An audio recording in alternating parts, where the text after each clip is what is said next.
सीटें मिलती हुई लोक जनशक्ति पार्टी को दिखाई जा रही है, जो कि 29 सीटों पे लीड भी कर रही थी। 5 सीटें वो भी जीत के आई थी। 1 सीट का नुकसान कहीं ना कहीं उसको भी झेलना पड़ा था और 5 सीटें ही मिल रही हैं जीतन राम मांझी को, और 3 सीटें जिस पर लीड कर रहे थे उपेंद्र कुशवाहा उनको मिल रही हैं। यानी 177 सीटों का ये आंकड़ा है, जिसमें 72, 68, 29, 5 और 3 है। बाकी जो 66 सीटें बचती हैं उसके डिवीजन में 2 बड़े भाई जो हैं उनको 25-25 सीटें, यानी 25 सीट 72 में जोड़ दिया जाए तो 97 सीटें नीतीश कुमार को।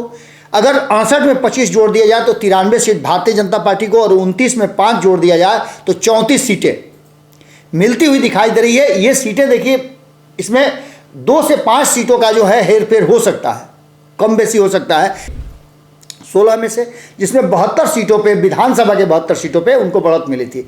इसके आधार पर हमने आपको बताया था कि भारतीय जनता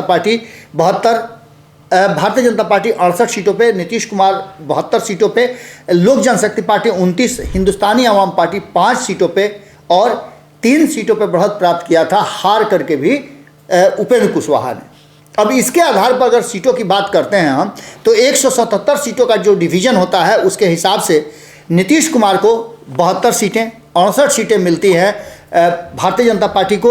उसके बाद 29 अपनी 100% स्ट्राइक रेट देनी है, वो या रहेंगे, या फिर नहीं रहेंगे तो नीतीश कुमार के पास सीटें रह जाएंगी। इन सारी परिस्थितियों को लेकर के नीतीश कुमार ने फाइनली 122 का आंकड़ा दे दिया है, और इस 122 के आंकड़े में अगर नीतीश कुमार को गंभीरता से आप देखें तो उसमें उनको अपना फ़ायदा होता हुआ नजर आ रहा है। 122 के आंकड़े में अगर पहले वाले फॉर्मूले की बात करें, नोरमा ग्रुप, जो सोचता है वो करता है, आपके अपने सपनों का आशियाना। नमस्कार, एक बार फिर से आपके सामने हाजिर हैं भीतर की बात लेकर के। और आज के भीतर की बात में पिछले 12 घंटे में जो घटनाक्रम हुए हैं, उन घटनाक्रम के साथ और कुछ ऐसे सबूत हैं जिनको लेकर के हम आपके सामने हाजिर हुए हैं। वैसे तो हम कल रात से ही लगातार आपको खबरों में बता रहे हैं कि नीतीश कुमार अब फुल एक्शन में आ गए हैं, और नीतीश कुमार ने जिस तरह से एक्ट किया है उससे साफ लग रहा है कि नीतीश कुमार भारतीय जनता पार्टी के साथ सहज नहीं है। और ये तब से हुआ है जब से फार्मूले की चर्चा हुई है, और सीट शेयरिंग के समझौते को लेकर के जो चर्चाएं चल रही हैं उसमें कहा यह जा रहा है कि कौन सा फार्मूला नीतीश कुमार मानेंगे। भारतीय जनता पार्टी के फार्मूले पर पूरी तरह से नीतीश कुमार ने अपनी नकारात्मक जवाब दे दिया है। उसके बाद से नीतीश कुमार का फार्मूला रेडी है। आपने बीच में सुना होगा कि नीतीश कुमार के फार्मूले को लेकर के जो बातें चल रही थी उसमें कहा यह जा रहा था कि नीतीश कुमार 122 के फार्मूले पर काम कर रहे हैं। नीतीश कुमार का ये 122 का फार्मूला जो है वो उनको मान्य है, क्योंकि 2020 में भी नीतीश कुमार का 122 फार्मूला कारगर साबित हुआ था। जिस तरह से सीटें कम भले ही आई हो, लेकिन नीतीश कुमार मुख्यमंत्री की कुर्सी पर लगातार विराजमान भी है, और अगर भारतीय जनता पार्टी उनसे अपना रिश्ता तोड़ भी लेती है, या नीतीश कुमार को लगता है कि भारतीय जनता पार्टी के साथ आगे नहीं चल सकते हैं, तो वो दूसरे खेमे में जाकर के मुख्यमंत्री बने रह सकते हैं। ऐसा उन्होंने प्रमाणित भी किया है। इस 5 साल के कार्यकाल में नीतीश कुमार ने 2 बार पाला बदला है। एक बार वो एनडीए छोड़ करके महागठबंधन की तरफ गए, और दूसरी बार महागठबंधन छोड़ करके एनडीए की तरफ आए। आज भी वो नीतीश कुमार एनडीए के साथ हैं, लेकिन आने वाले 2025 के चुनाव को लेकर के जब रणनीतियां बनाई जा रही हैं, जब सीट शेयरिंग के समझौते को देखा जा रहा है, तो वैसी स्थिति में नीतीश कुमार साफ साफ लग रहा है कि सहज नहीं है। अगर उनके फार्मूले पर सीट शेयरिंग का समझौता नहीं हुआ और उनको ये लगा कि कहीं ना कहीं भारतीय जनता पार्टी उनके साथ कोई खेल कर रही है, तो भारतीय जनता पार्टी के लिए तो मुश्किल होगी ही, एनडीए गठबंधन के स्वरूप पर भी असर पड़ेगा। कल रात में जीतन राम मांझी के साथ जो मीटिंग हुई है वो मीटिंग आपने देखी होगी।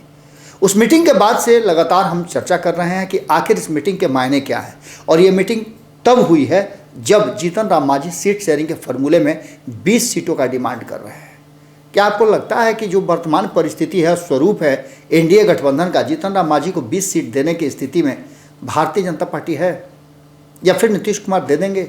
ये संभव नहीं लगता है, क्योंकि पहले ही सीटों की मारामारी है। और सीटों के आंकड़े में हमने आपको बताया भी था कि 2024 के फार्मूले के हिसाब से भारतीय जनता पार्टी नीतीश कुमार को बड़ा भाई और ज़्यादा सीट देने के लिए तैयार जरूर है, लेकिन वो फार्मूला नीतीश कुमार के लिए आने वाले चुनाव में यदि 2020 जैसा कुछ हुआ तो नीतीश कुमार के लिए मुश्किल में हो जाएगा और नीतीश कुमार ऐसी स्थिति में सरकार बनाने की स्थिति में तो रहेंगे, लेकिन मुख्यमंत्री बने रहने के लिए उनको काफ़ी जद्दोजहद करना पड़ सकता है या फिर उनकी मुख्यमंत्री की कुर्सी गंवानी पड़ सकती है।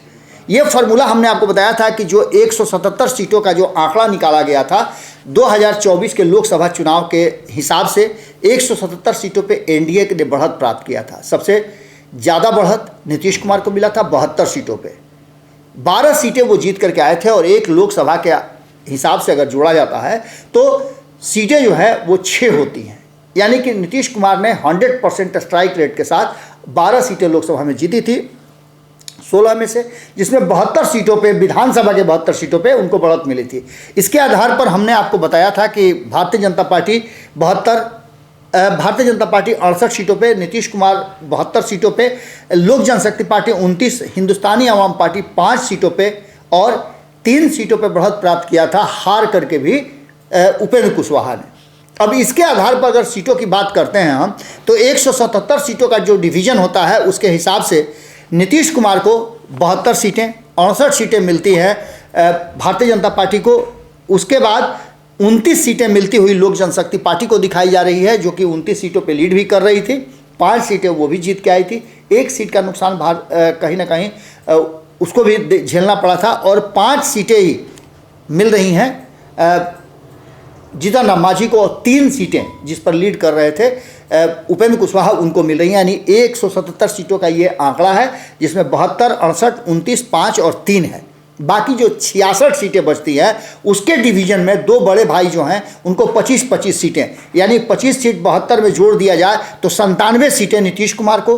अगर 68 में 25 जोड़ दिया जाए तो 93 सीट भारतीय जनता पार्टी को और 29 में 5 जोड़ दिया जाए तो 34 सीटें मिलती हुई दिखाई दे रही है। ये सीटें देखिए, इसमें 2 से 5 सीटों का जो है हेर फेर हो सकता है, कम बेसी हो सकता है, लेकिन फार्मूला के हिसाब से यहीं पर आकर के सब कुछ अटकता है।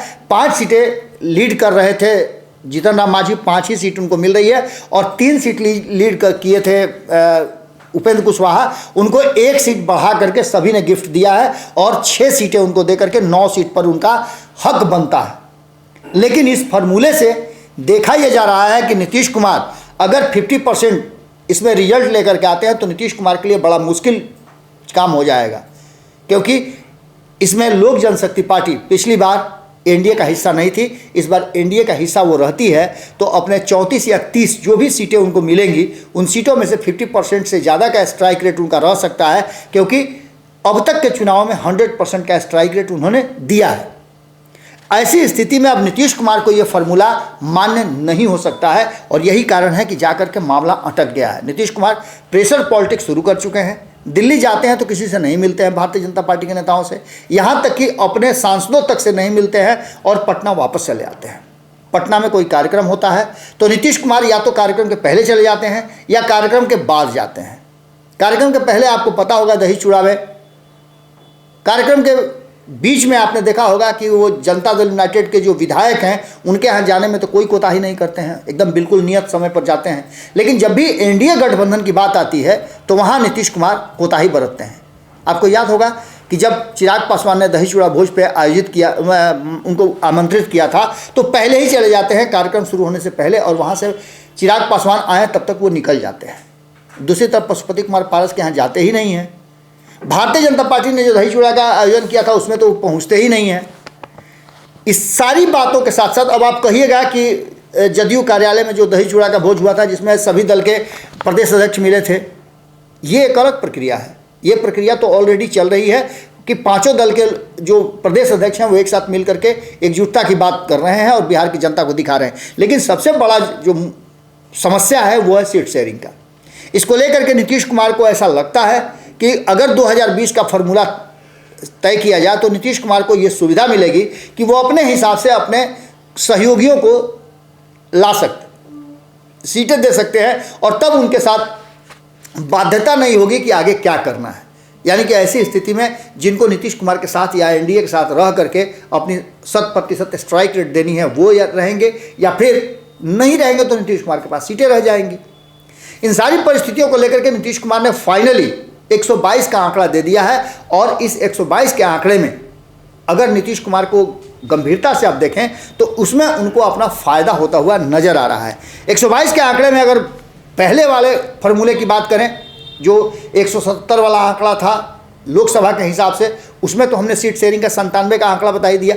अगर दूसरे परिप्रेक्ष्य में देखा जाए, जिसकी चर्चा हमने पंचनामा में किया था, कि एक फार्मूला 122 और 121 का ये भी तय हुआ है, जिसमें भारतीय जनता पार्टी नीतीश कुमार के 122 121 के फार्मूले तो मान रही है, लेकिन उसमें शर्तें लगी हुई हैं। शर्तें क्या है? तो भारतीय जनता पार्टी के साथ साथ जनता दल यूनाइटेड को भी अपनी 122 सीटों में से 25 सीटें, माफ कीजिएगा 15 सीटें लोक जनशक्ति पार्टी को देनी होगी, यानी 15 सीटें दोनों को देनी होगी। ऐसी स्थिति में 122 में से अगर 15 घटाते हैं तो 107 सीट बचता है, और 121 में से अगर 15 सीट घटाते हैं तो 106 बचता है। बाकी आपको पता है कि कौन कौन लोग बच जाते हैं। 3 लोगों में तो टिकटों का बंटवारा हो गया, 30 सीट मिल गया, और 106 107 इन लोगों को मिल गया दोनों को। अब इसमें से जीतन राम मांझी और उपेंद्र कुशवाहा के साथ क्या होगा? तो निश्चित रूप से उपेंद्र कुशवाहा और जीतन राम मांझी को 6 और 5 सीटें तो आप देंगे नहीं। निश्चित रूप से इनका भी आंकड़ा जो है वो बड़ा है। जीतन राम मांझी ने 20 सीट बोल करके ये बात तय कर दिया है कि वो इस बार पिछली बार की तरह 2020 की तरह 6 सीटों पे, 7 सीटों पे, 8 सीटों पे मानने वाले नहीं हैं।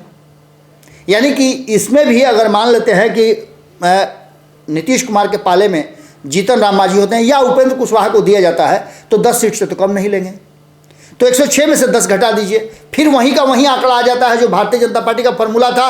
भारतीय जनता पार्टी के शर्तों के हिसाब से फिर जाकर के 97 या 96 पर आकर के अटक जाना पड़ेगा नीतीश कुमार को।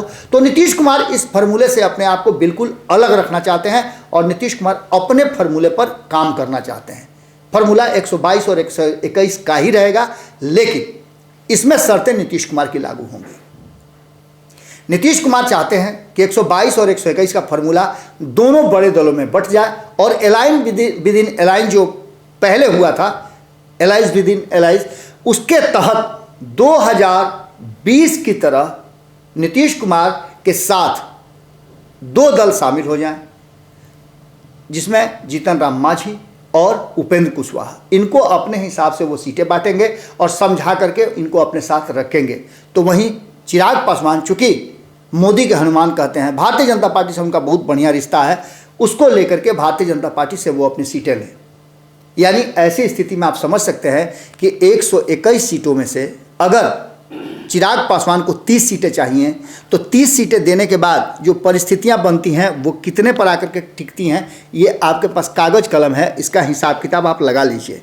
ऐसी स्थिति में सीधे तौर पे आप देख लेते हैं तो 122 का आंकड़ा जो है, उसमें से अगर 2 लोगों को 10-10 सीट भी दे देते हैं तो नीतीश कुमार के पास 102 सीट रह जाता है। लेकिन वहीं अगर भारतीय जनता पार्टी लोक जनशक्ति पार्टी को, चिराग पासवान को अगर 30 सीटें देती है तो 91 सीट, 91 सीट उसके पास रह जाती है। और ऐसी स्थिति में 122 का आंकड़ा पूरा करने के लिए नीतीश कुमार की ज़रूरत भारतीय जनता पार्टी को पड़ेगी, और भारतीय जनता पार्टी के साथ नीतीश कुमार अपने स्तर से समझौता कर सकते हैं।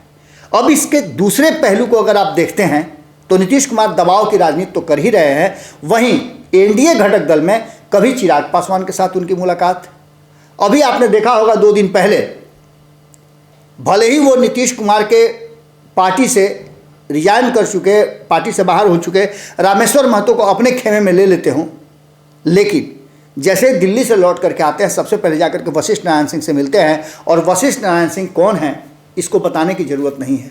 संकट मोचन कहे जाते हैं जनता दल यूनाइटेड के, और जब भी पार्टी में किसी तरह का गतिरोध होता है, नीतीश कुमार परेशान होते हैं, तो वशिष्ठ बाबू उस समस्या का निदान खोज के निकाल लेते हैं।